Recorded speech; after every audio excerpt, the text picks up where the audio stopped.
एक बार की बात है कि एक स्त्री के दो पति थे। उनमें से एक पति के साथ वो दिन में रहती थी और दूसरे पति के साथ वह रात में रहती थी। ये दोनों आदमी चोर थे।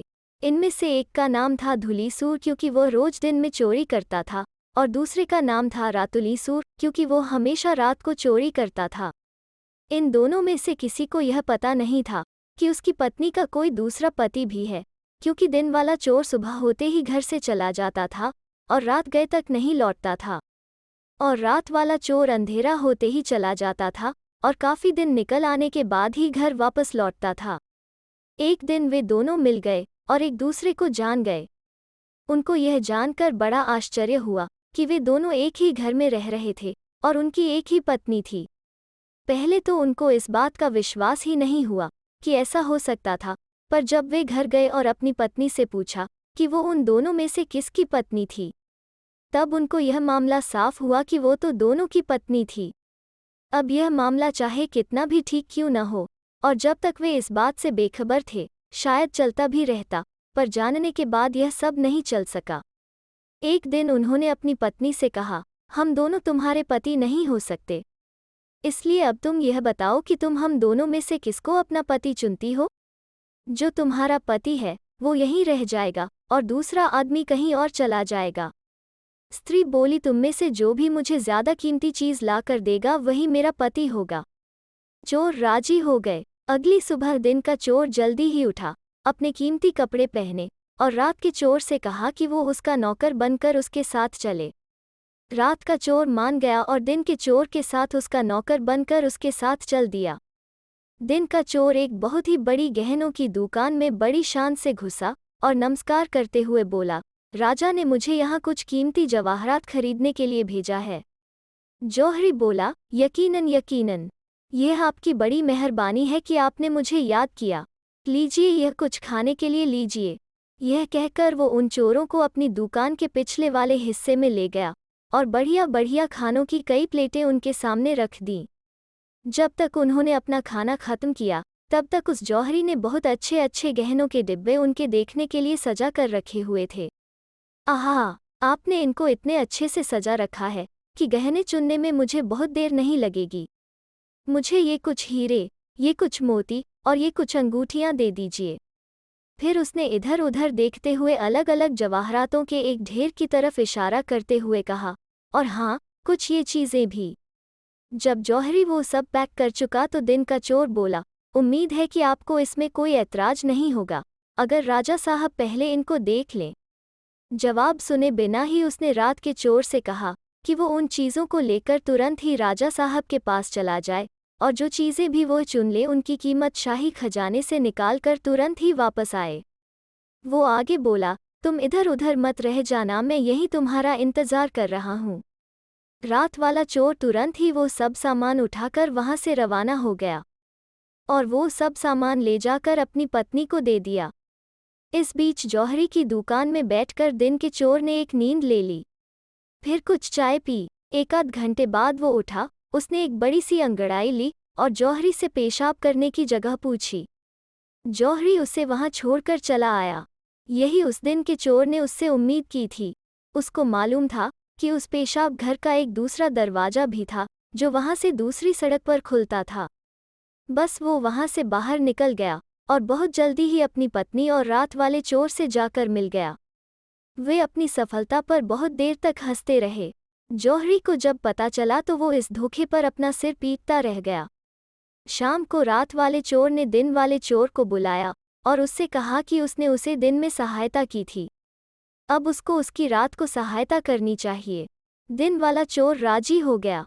रात को वे दोनों चोरी करने निकले। वे लोग राजा के महल पहुंचे, जहां रात वाला चोर ऊपर चढ़कर राजा के सोने वाले कमरे की खिड़की की तरफ पहुंच गया। वहां से वो उसके कमरे में अंदर चला गया। वहां उसने एक दासी राजा के पैरों के पास बैठी हुई देखी। वो उससे बोला, तुम्हारा एक शब्द मुंह से बाहर और तुम मरी।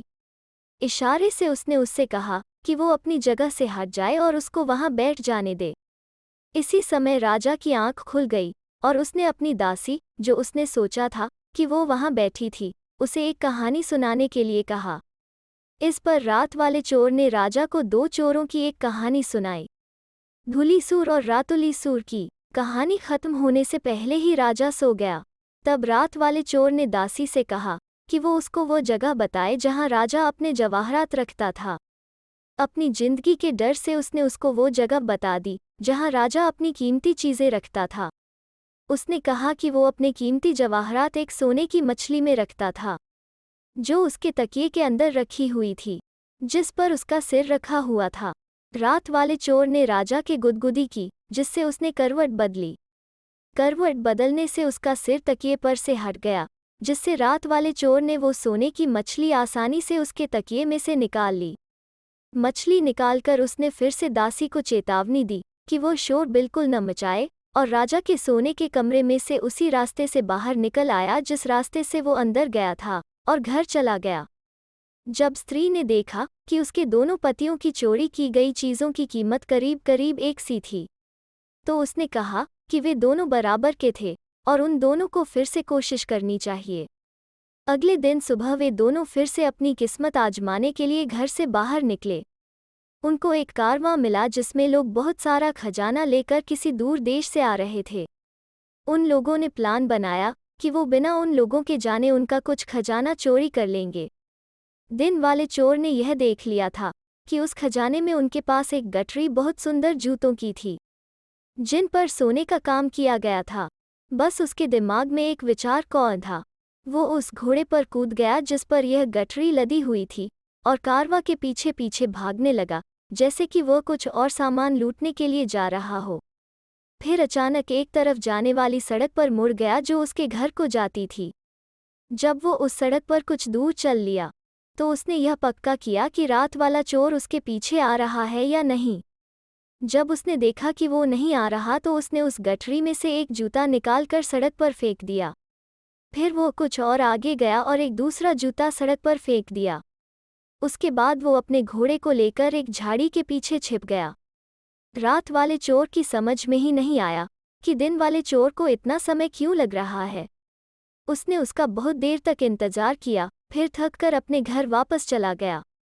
उसने अपने मन में कहा, नीच आदमी, वो इतने ही सामान को लूटने से संतुष्ट नहीं था जितना कि मैंने लूटा। लगता है कि वो पकड़ा गया। उम्मीद है कि वो मेरे बारे में कुछ नहीं बताएगा। ऐसा कहते हुए वो उसी सड़क पर चला जा रहा था जिस पर दिन वाले चोर ने जूते फेंके थे। उसको एक जूता मिला तो उसने उसको उठा लिया, पर उसने देखा कि वहां तो केवल एक ही जूता था, सो उसने उसे फिर फेंक दिया। पर थोड़ा आगे चलने पर उसको वैसा ही एक जूता और मिला। उसने उसे उठाते हुए कहा, उफ, कितनी खराब बात है कि यह दूसरा जूता मुझे अब मिल रहा है। काश वो पहले वाला जूता मैंने उठा लिया होता तो अब मेरे पास उसकी जोड़ी होती। खैर अभी बहुत समय नहीं हुआ है, मैं अपना घोड़ा इस पेड़ से बांध देता हूँ और वापस जाकर उस जूते को ले आता हूँ। वो ज़्यादा दूर नहीं है, इसलिए मुझे उसे लाने में ज़्यादा समय नहीं लगेगा। ऐसा सोचकर वो अपना घोड़ा पेड़ से बांधकर दूसरे जूते को लेने चल दिया। उसके जाने के बाद दिन वाले चोर ने रात वाले चोर के घोड़े को खोला और उसको हाँकते हुए सीधा घर आ गया। घर पहुंचकर वो अपनी पत्नी से बोला, देखो देखो, मैं तुम्हारे लिए 2 घोड़े के बोझ जितना खजाना लेकर आया हूँ, जबकि रात वाला चोर केवल 2 जूते लेकर ही आ रहा है। अब मेरी बात सुनो, मैं इस शाम उससे बात करने वाला नहीं हूँ, इसलिए मैं मरने का बहाना करूँगा। जब वो यहाँ आए तो तुम आंखों में आंसू भर कर उससे कहना कि मैं अचानक मर गया। रात वाला चोर उस दिन बहुत देर से घर पहुंचा, क्योंकि उसका घोड़ा तो दिन वाला चोर ले गया था, सो उसको पैदल चलकर ही घर आना पड़ा। वो बहुत गुस्से में था। आते ही उसने दिन वाले चोर के बारे में पूछा। उसकी पत्नी रोती हुई बोली, वो तो अचानक मर गया। रात वाले चोर को इस बात पर यकीन ही नहीं आया। वो बोला, मर गया? क्या? यह तुम क्या कह रही हो? यह नहीं हो सकता। कहाँ है उसकी लाश? मैं उसे अभी जगाता हूँ। उसकी पत्नी ने कोने में पड़ी हुई एक गठरी की तरफ इशारा कर दिया। वो बोला, देखता हूँ कि यह हिलता है कि नहीं। फिर उसने एक बोतल उबलता हुआ गर्म पानी उसके पैरों पर डाला, पर दिन वाला चोर तो बिल्कुल भी नहीं हिला। रात वाला चोर बोला, लगता है कि यह तो मर गया। मैं इसको बाहर ले जाकर गाड़ देता हूँ। वो उसको गाड़ने के इरादे से बाहर ले गया। उसने उसको गाड़ने से पहले उसके लिए कब्र खोदी, पर उसे गाड़ने से पहले वो यह देखने के लिए पास में लगे एक पेड़ पर चढ़ा कि वो दिन का चोर अभी भी उसे कहीं धोखा तो नहीं दे रहा। वो यह सब देख ही रहा था कि इतने में डाकुओं का एक गिरोह वहां आ निकला। उस गिरोह के पास बहुत सारा खजाना था।